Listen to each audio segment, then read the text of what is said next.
देखिए स्टूडेंट्स, आज हम स्टार्ट करने वाले हैं CMA final cost and management audit paper number 17 का चैप्टर 6, जिसका नाम है कॉस्ट ऑडिट प्रोग्राम। बच्चों, ये चैप्टर बहुत ही सिंपल है, बहुत ही छोटा चैप्टर है। ऑलमोस्ट ये आधे घंटे के अंदर, 30 मिनट के अंदर खत्म हो जाना चाहिए। पर हाँ, इसमें से एग्जाम के अंदर क्वेश्चन आ जाता है। और ये चैप्टर काफी, इस चैप्टर का जो कंटेंट है वो काफी हद तक इससे पहले जो हमने चैप्टर पढ़ा था, चैप्टर 5 ऑडिटिंग स्टैंडर्ड्स के बारे में, उससे काफी मिलता जुलता है, बट कुछ चीजें इसके अंदर न्यू है एकदम। तो चलिए अब हम देखना स्टार्ट करते हैं। एक मिनट रुक जाए बस आप।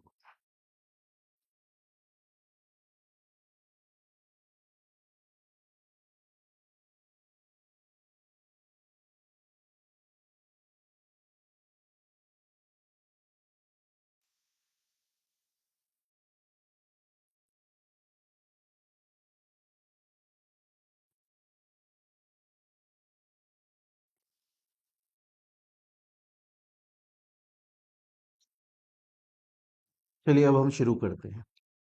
देखिए, आपके चैप्टर का नाम है कॉस्ट ऑडिट प्रोग्राम। ये जो कॉस्ट ऑडिट प्रोग्राम है, इस शब्द का मतलब क्या होता है? कॉस्ट ऑडिट प्रोग्राम शब्द का मतलब होता है कॉस्ट ऑडिट प्लानिंग। ये चैप्टर सिंपली ये बोलता है कि अगर कभी भी किसी भी कॉस्ट ऑडिटर के पास में किसी कंपनी की कॉस्ट ऑडिट करने का ऑफर आता है, जैसे एग्जाम्पल के तौर पे सपोज करें, ये चार जो हैं वो एक कॉस्ट ऑडिट फर्म के अंदर काम करते हैं, पार्टनर्स हैं आपस में और कॉस्ट ऑडिट की सर्विस प्रोवाइड करते हैं। इनके पास में किसी कंपनी की कॉस्ट ऑडिट करने का प्रपोजल आया, तो ये लोग क्या करेंगे? ये लोग आपस में प्लानिंग करेंगे।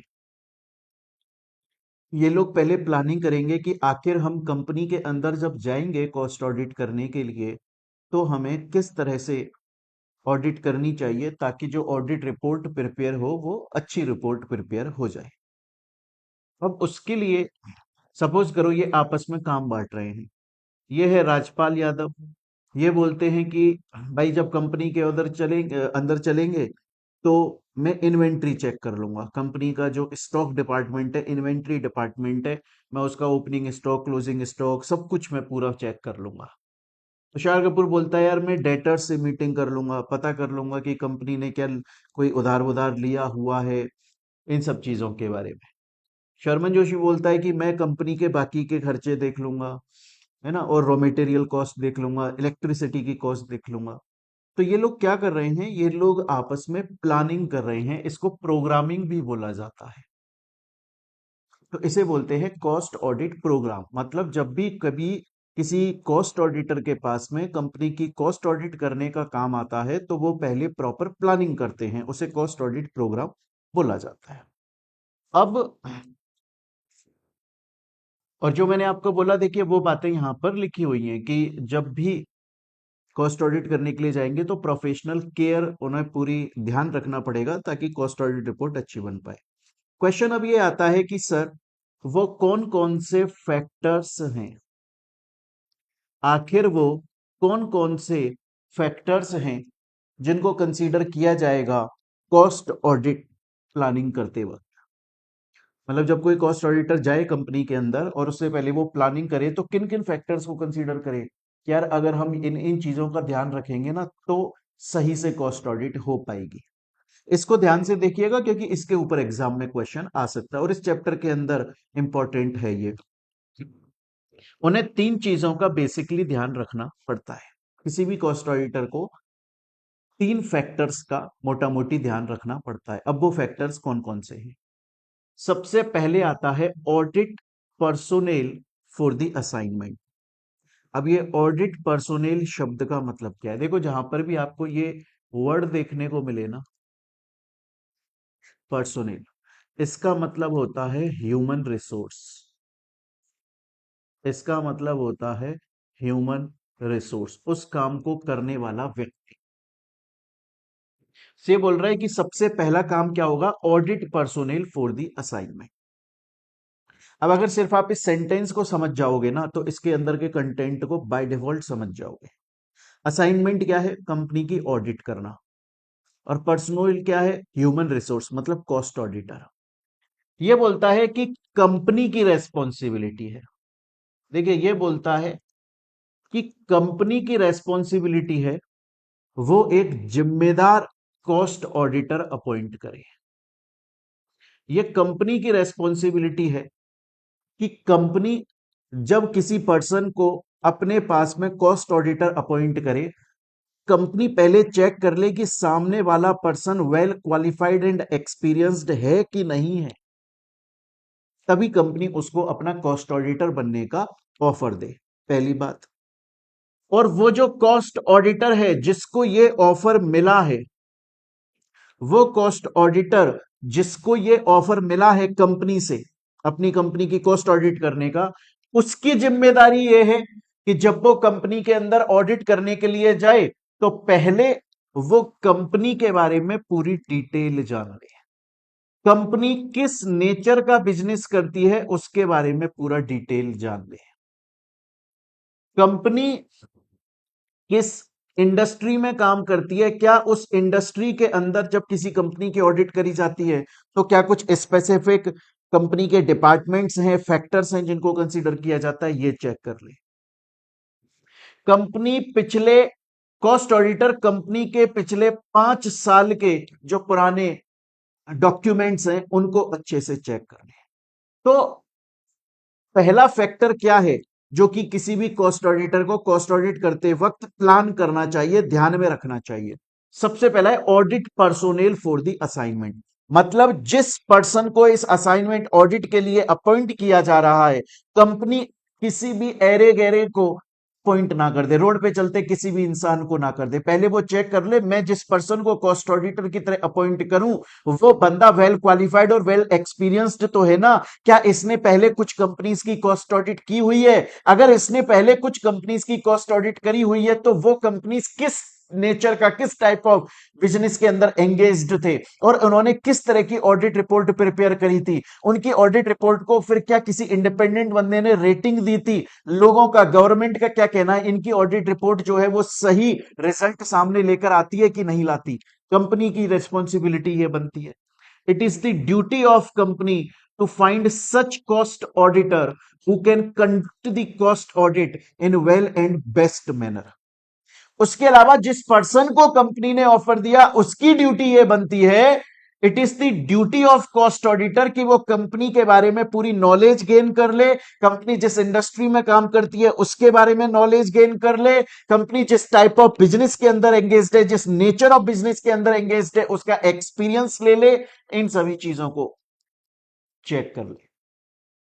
उसके अलावा कंपनी कॉस्ट ऑडिटर की रेस्पॉन्सिबिलिटी है जिस कंपनी की वो कॉस्ट ऑडिट करने जा रहा है उसके पिछले 5 साल की एनुअल रिपोर्ट्स को वो अच्छे से पढ़ ले। सर ऐसा क्यों? ऐसा इसलिए ऐसा इसलिए कि सपोज करिए आप किसी कंपनी के कॉस्ट ऑडिटर अपॉइंट हुए और आप उस कंपनी के अंदर चले गए और आपने कॉस्ट ऑडिट किया और वहां पता चला कि कंपनी की एक प्रोडक्ट को बनाने में ओवरऑल कॉस्ट जो लगी है वो 2 करोड़ रुपए लगी है, लेकिन आपने कंपनी के पिछले प्रीवियस ईयर्स के डॉक्यूमेंट्स को चेक नहीं किया। प्रीवियस ईयर के डॉक्यूमेंट्स साफ साफ बताते हैं कि कंपनी को एक प्रोडक्ट मैन्युफैक्चर करने में कॉस्ट आती है 20 लाख रुपए। अगर आपने प्रीवियस ईयर के डॉक्यूमेंट्स चेक किए होते तो आपको पता चलता कि यार इतना बड़ा वेरिएशन पॉसिबल नहीं है, एक प्रोडक्ट को बनाने में 1 करोड़ 80 लाख रुपए एक्स्ट्रा लग रहे हैं प्रीवियस ईयर्स के। अगर कंपेयर किया जाए इसका मतलब कंपनी कहीं ना कहीं फ्रॉड कर रही है, जानबूझ के कॉस्ट को हायर साइड पे दिखा रही है ताकि वो अपने टैक्स को बचा सके। इसलिए जरूरी है कि आप कंपनी के पिछले प्रीवियस ईयर्स के डॉक्यूमेंट्स चेक कर लें। आपको अंदाजा लग जाएगा कि यार कंपनी का ट्रेंड क्या है, कंपनी कितना प्रॉफिट कर पाती है, कंपनी कितने प्रोडक्ट्स को प्रोड्यूस कर पाती है, मैन्युफैक्चर कर पाती है, कितनी उसकी एक एवरेज में कॉस्ट कितनी निकल के आ रही है, ताकि अगर अचानक से ऐसा लगे कि इस साल में कंपनी का कॉस्ट इंक्रीज हुआ है तो वहां पे कॉस्ट ऑडिटर उसको पकड़ सके। तो हम लोगों ने सबसे पहला फैक्टर जो देखा, जो कि कोई भी कॉस्ट ऑडिटर कंपनी की कॉस्ट ऑडिट करते वक्त चेक करेगा, वो है requirement of audit personnel. Second आता है documentation of the audit procedure end of evidence. ये हम लोगों ने अपने लास्ट चैप्टर के अंदर भी पढ़ा था। मैंने आपको बोला था कि जब भी कोई कॉस्ट ऑडिटर किसी भी कंपनी की कॉस्ट ऑडिट करने के लिए जाता है, तो जिस दिन वो अपॉइंट होता है उस दिन से वो एक फाइल बनाता है, और जब तक वो कंपनी की कॉस्ट ऑडिट करता है तब तक वो फाइल बनती रहती है। जो फाइल बनाई जा रही है उस फाइल को बोला जाता है ऑडिट फाइल, और उस फाइल के अंदर जो डॉक्यूमेंट्स इंसर्ट किए जा रहे हैं जब कि ये काम चल रहा है, उस प्रोसेस को बोला जाता है ऑडिट डॉक्यूमेंटेशन। ये बात मैंने आप लोगों को बताई थी। अब उसके अंदर क्या क्या आता है? उसके अंदर आता है सर, जब से कॉस्ट ऑडिटर को अपॉइंट किया तो जो ऑडिट एंगेजमेंट ऑफर दिया था कंपनी ने कि आप हमारी कंपनी में कॉस्ट ऑडिटर बन जाओ, वहां से ऑडिटर ने जो उसका राइटिंग में रिप्लाई दिया, वो उनके बीच में ईमेल से जो बात हुई, वो कंपनी का एमओए एओए कंपनी के डॉक्यूमेंट्स, और जब ऑडिटर और ऑडिटर की टीम कंपनी के अंदर आई, कंपनी के डिपार्टमेंट्स को पर्सनली चेक करने लगी और उस वक्त अपने वर्किंग पेपर्स के अंदर जो जो वो चीजों की एंट्री करने लगी, वो एक एक डॉक्यूमेंट इस ऑडिट फाइल का पार्ट बनाया जाता है। पढ़ा था हम लोगों ने। क्यों होता है ऐसा और क्यों बनाया जाता है ये ऑडिट फाइल का पार्ट, या ये ऑडिट डॉक्यूमेंटेशन आखिर क्यों किया जाता है? एविडेंस के लिए, ताकि कल को अगर गवर्नमेंट या कोई लीगल अथॉरिटी या खुद कंपनी या बाहर की पब्लिक या इन्वेस्टर्स, शेयर होल्डर्स, कोई भी अगर ये पूछे कि भैया आपने कंपनी की ऑडिट रिपोर्ट में ये बातें लिखी, क्यों लिखी, तो आपके पास में अपनी बात को, अपनी कॉस्ट ऑडिट रिपोर्ट को प्रूव करने का कुछ सबूत हो, इसलिए ये ऑडिट डॉक्यूमेंटेशन किया जाता है। ये सेकंड फैक्टर है जो कॉस्ट ऑडिटर को ध्यान में रखना चाहिए। क्लियरली एक एक चीज यहां पर लिखी हुई है। थर्ड फैक्टर क्या आता है? थर्ड फैक्टर आता है क्वालिटी कंट्रोल। क्वालिटी कंट्रोल का मतलब क्या है? देखो, सबसे पहले फैक्टर के अंदर हमने बोला कि एक अच्छा ऑडिटर अपॉइंट करो। दूसरा हमने बोला ऑडिटर प्रॉपर डॉक्यूमेंटेशन करके ऑडिट बन करेगा। और तीसरा आ जाता है कि जब ऑडिटर ने प्रॉपर डॉक्यूमेंटेशन कर लिया और अपनी टीम को इंस्ट्रक्शंस दे दिए कि अब तुम्हें इस तरीके से कंपनी की ऑडिट करनी है, अब वो कॉस्ट ऑडिटर सुपरवाइज करेगा कि यार मैंने अपनी टीम को बोला था कि कंपनी के परचेज डिपार्टमेंट को देख लेना, रॉ मटेरियल डिपार्टमेंट को देख लेना, इन्वेंट्री डिपार्टमेंट को देख लेना, पिछले 5 साल की एनुअल रिपोर्ट को देख लेना। ये सब पूरी प्लानिंग बना के मैंने तैयार करके दी थी। अब मैं मॉनिटर करूंगा कि मैंने जो जो इंस्ट्रक्शंस दिए थे, जिस तरीके से कॉस्ट ऑडिट करने को बोला था, क्या उसी तरीके से मेरी पूरी टीम कॉस्ट ऑडिट कर रही है कि नहीं कर रही। सुपरवाइज करना, क्वालिटी को कंट्रोल करना कि कहीं ऐसा तो नहीं है कि टाइम कंजप्शन की वजह से, कि टाइम ज्यादा लग रहा है कॉस्ट ऑडिट में, तो हमारे जो कॉस्ट ऑडिटर हैं वो जल्दी से निपटा रहे हैं बस काम को। ऐसा नहीं होना चाहिए, बल्कि जो हमारी कॉस्ट ऑडिट रिपोर्ट तैयार हो रही है वो एकदम क्वालिटी वाइज सही होनी चाहिए। इस बात का सुपरवाइज करना, इस बात को मॉनिटर कर। तो बच्चों देखो, हम लोगों ने स्टार्ट करा चैप्टर 6 जो कि बात करता है कॉस्ट ऑडिट प्रोग्राम की। कॉस्ट ऑडिट प्रोग्राम को कॉस्ट ऑडिट प्लानिंग भी बोला जाता है। इसका मतलब होता है जब भी किसी कंपनी के अंदर कोई कॉस्ट ऑडिटर कॉस्ट ऑडिट करने के लिए जाएगा, तो ये उनकी जिम्मेदारी है कि वो पहले एक प्लानिंग करेंगे, पूरा प्रोग्रामिंग करेंगे कि किस तरीके से कंपनी के अंदर जाकर कॉस्ट ऑडिट करना है। इसके लिए 3 फैक्टर्स मैंडेट मेजर होते हैं।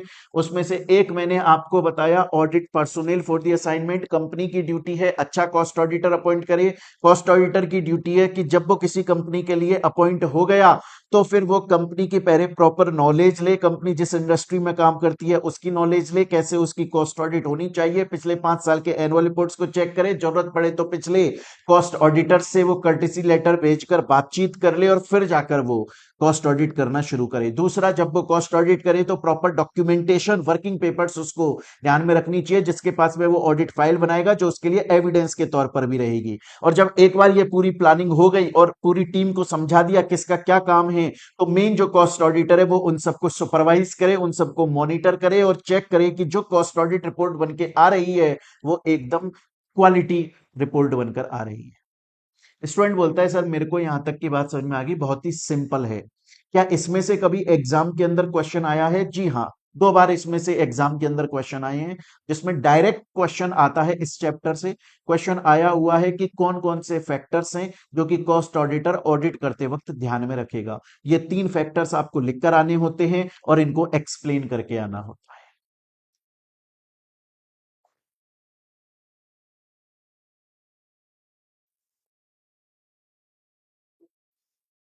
अब हम चलते हैं हमारे नेक्स्ट टॉपिक पे।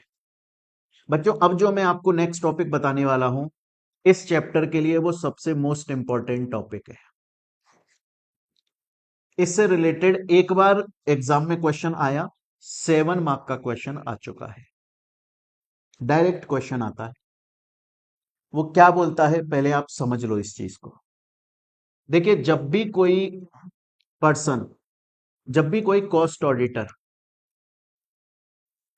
किसी कंपनी की कॉस्ट ऑडिट करने के लिए जाता है, जब भी कोई कॉस्ट ऑडिटर किसी भी कंपनी की कॉस्ट ऑडिट करने के लिए जाता है, तो पता है आपको, कंपनी ना बहुत बड़ी है, कंपनी के बहुत सारे डिपार्टमेंट्स हैं। और कंपनी के अंदर अगर किसी एक प्रोडक्ट को मैन्युफैक्चर किया जा रहा है, कंपनी के अंदर अगर किसी एक प्रोडक्ट को बनाया जा रहा है, तो वो प्रोडक्ट काफी सारे डिपार्टमेंट से होकर गुजरता है। कंपनी के अंदर कंपनी के बहुत सारे डिपार्टमेंट्स, और उन सभी डिपार्टमेंट से होकर गुजरता है। अब ये कॉस्ट ऑडिटर की जिम्मेदारी है कि वो कंपनी के उन सभी डिपार्टमेंट्स को अच्छे से चेक करेगा। ये उस कॉस्ट ऑडिटर की रेस्पॉन्सिबिलिटी है कि वो कंपनी के सभी डिपार्टमेंट्स को अच्छे से चेक करेगा कि क्या सच में सही से, क्या सच में कंपनी ने जो प्रोडक्ट की कॉस्ट बताई है, क्या वो सही में कैलकुलेट करी है प्रोडक्ट की कॉस्ट। जैसे एग्जांपल के तौर पे, कॉस्ट ऑडिटर चेक करेगा कंपनी के रॉ मटेरियल कॉस्ट को, कंपनी के इन्वेंट्री स्टॉक को, कंपनी के अंदर जो इलेक्ट्रिसिटी का खर्चा लग रहा है उसको। अगर कोई प्रोडक्ट बॉइलिंग वाटर से रिलेटेड है तो बॉइलिंग वाटर से रिलेटेड क्या क्या कॉस्ट लग रही है। बहुत सारे ऐसे प्रोडक्ट्स होते हैं जो कि केमिकल नेचर के होते हैं, और उनका नेचर होता है कि वो थोड़े टाइम तक अगर रखे रहें तो वो धीरे धीरे उड़ने लग जाते हैं। उस चीज को चेक किया जाएगा। ये बोलता है कि भैया, जब भी कोई कॉस्ट ऑडिटर कंपनी की कॉस्ट ऑडिट कर रहा है, चेकलिस्ट होती है उसके पास में ना ऐसे एक पेपर होता है जिसके अंदर उसने लिखा हुआ होता है, मुझे कंपनी का रॉ मटेरियल डिपार्टमेंट चेक करना है, इन्वेंट्री चेक करनी है, इलेक्ट्रिसिटी कंजप्शन चेक करना है, वाटर कंजप्शन चेक करना है। ये सभी चीजें मेरे को एक एक करके कंपनी की चेक करनी है। हमें उन चेकलिस्ट के बारे में पढ़ना है, हमें यह पढ़ना है कि वो कंपनी के अंदर कौन कौन से डिपार्टमेंट्स हैं या कौन कौन सी चेकलिस्ट हैं जो कि कॉस्ट ऑडिटर कॉस्ट ऑडिट करते वक्त ध्यान से चेक करता है। इसके ऊपर डायरेक्टली एग्जाम में क्वेश्चन आ चुका है। देखिए, एक है audit of production product wise, मतलब किस प्रोडक्ट पे कितनी कॉस्ट लग रही है। रॉ मटेरियल के बारे में चेक करेगा, कंपनी के पास में पहले कितना रॉ मटेरियल था, कंपनी ने कितना नया रॉ मटेरियल मंगवाया और क्या वो प्रॉपरली कंज्यूम हो रहा है कि नहीं। एक एक करके मैं आपको डिटेल में समझाता हूं थोड़ा थोड़ा। ये जो चेकलिस्ट यहां पर लिखी हुई है, ये हमें याद करनी होती है।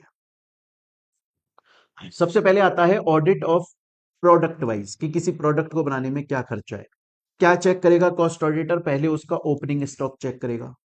फिर चेक करेगा कितना और नया प्रोड्यूस किया और टोटल क्लोजिंग स्टॉक कितना है, फिर कितना उसमें से सेल आउट हुआ।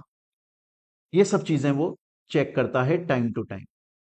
वो ये भी चेक करता है कहीं ऐसा तो नहीं है कि कंपनी अब तक पिछले इतने सालों से company total 20,000 ton units manufacture करती थी, अब की बार इस साल में 50,000 यूनिट्स मैन्युफैक्चर हो रही हैं। क्या सच में कंपनी के अंदर डिमांड बढ़ गई है, या फिर कंपनी अपने पेपर्स में इतना ज्यादा प्रोडक्शन दिखा रही है कॉस्ट को बढ़ाने के लिए। अगर कोई भी एबनॉर्मल चीज दिखेगी, वो ये भी देखेगा कहीं ऐसा तो नहीं है कंपनी प्रोड्यूस तो बहुत ज्यादा कर रही है, प्रोड्यूस करने की वजह से कॉस्ट ज्यादा हो रही है, टैक्स उसका बच रहा है, लेकिन इतनी उसकी सेल नहीं हो रही, कहीं अंडर यूटिलाइजेशन तो नहीं हो रहा है प्रोडक्ट का। अगर ऐसा है, कहीं ना कहीं फ्रॉड होने के चांसेस हैं। तो बेसिकली जब भी कंपनी के अंदर कॉस्ट ऑडिटर आएगा, वो प्रोडक्ट से रिलेटेड चीजों को चेक करेगा कि प्रोडक्ट का पहले ओपनिंग स्टॉक क्या था, फिर कितना नया प्रोड्यूस किया, कितना क्लोजिंग स्टॉक बना, जो आज का क्लोजिंग स्टॉक है वही कल का ओपनिंग स्टॉक बनाए ना, बीच में कहीं कोई गड़बड़ी तो नहीं हो गई है, कंपनी जितना प्रोड्यूस कर रही है क्या उतना मार्केट में सेल आउट भी हो रहा है या सिर्फ अपने पास में होर्डिंग करके रखी हुई है।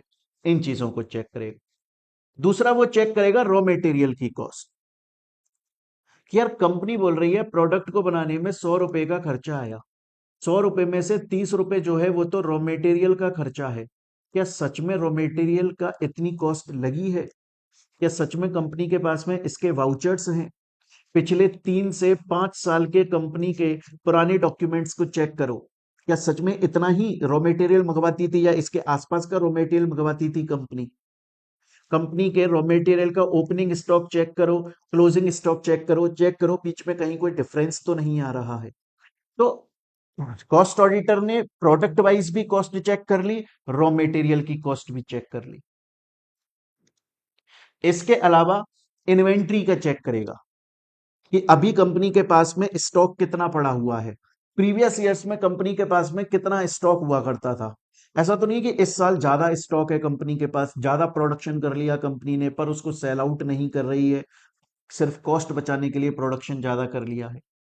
वो ये भी चेक करेगा कि प्रोडक्ट को बनाने में बिजली भी खर्च हुई होगी, इलेक्ट्रिसिटी खर्च हुई होगी, कितनी इलेक्ट्रिसिटी लगी है। इलेक्ट्रिसिटी एक यूनिट की जो रेट ली जा रही है वो कमर्शियल वैल्यू पर ही ली जा रही है ना, रेजिडेंशियल वैल्यू पर तो नहीं ली जा रही है। वो ये भी चेक करेगा कि कहीं ऐसा तो नहीं है कि भैया ये जो इलेक्ट्रिसिटी खर्च करी जा रही है वो एक तो बाहर से कोई रॉ मटेरियल मंगवाया है, इंपोर्ट कराया है, एक खुद घर का रॉ मटेरियल है, तो उनके ऊपर कितनी कॉस्ट लगाई है इलेक्ट्रिसिटी की। क्या इलेक्ट्रिसिटी का अलग से कंपनी के अंदर कॉस्ट सेंटर बना हुआ है जो प्रॉपर मीटर को चेक करता है। कंपनी के जो मीटर्स हैं वो टाइम टू टाइम अपडेट तो किए जाते हैं, ऐसा तो नहीं है कि मीटर के अंदर पहले से कोई रेटिंग फिक्स कर दी गई है कि चाहे से कंपनी का इलेक्ट्रिसिटी कंजप्शन एक्चुअली में कम है लेकिन मीटर में वो ज्यादा दिखा रहा है, कहीं ऐसा तो नहीं है। ये सब चीजें कॉस्ट ऑडिट के दौरान चेक की जाती है। ये भी चेक किया जाता है अगर किसी प्रोडक्ट को बनाने में डीमिनरलाइज वाटर कॉस्ट लग रही है, क्या सच में जितनी कॉस्ट कंपनी शो कर रही है उतनी ही कॉस्ट नजर आ रही है। स्टीम कॉस्ट, कि अगर प्रोडक्ट को बनाने में स्टीम की कोई बॉयलर की जरूरत पड़ रही है तो क्या वो बॉयलर सही टेम्परेचर पे जा रहा है, क्या इलेक्ट्रिसिटी उतनी ही कंज्यूम हो रही है।